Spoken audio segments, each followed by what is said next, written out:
وقال تعالى والمؤمنون والمؤمنات بعضهم أولياء بعض يأمرون بالمعروف وينهون عن المنكر ويقيمون الصلاة ويؤتون الزكاة ويطيعون الله ورسوله أولئك سيرحمهم الله إن الله عزيز حكيم আল্লাহ তাআলার ইরশাদ আর মুসলমান পুরুষ ও মুসলমান নারীগণ হইতেছে পরস্পর একে অন্যের দ্বীনী সাহায্যকারী।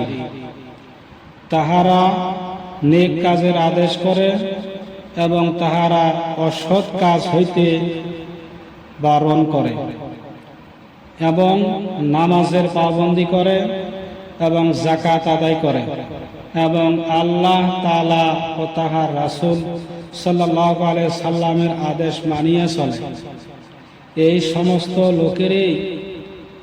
সমস্ত লোকেরাই যাহাদের উপর আল্লাহ তাআলা অবশ্য রহমত বর্ষণ করিবেন। নিঃসন্দেহ আল্লাহ তাআলা অতিশয় ক্ষমতাবান ও হিকমতওয়ালা।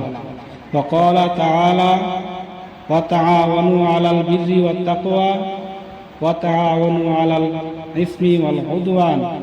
আল্লাহ তাআলার ইরশাদ আর নেকি ও তাকওয়ার কাজে একে অন্যের সাহায্য করো এবং গুনাহ ও জুলুমের কাজ একে অন্যের সাহায্য করিও না। আল্লাহ তাআলা বলছে যে নেকির কামে তাকওয়ার কামে একজন আরেকজনকে সাহায্য করো। তারপরে বলছে যে জুলুমের কাজে, গুনাহ ও জুলুমের কাজে একে অন্যের সাহায্য করিও না।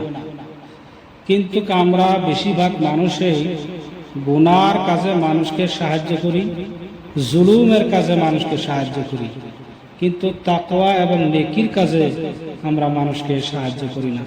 আল্লাহ তাআলা আমাদের সকলকে এই হাদিস বোঝার জন্য তৌফিক দান করুন।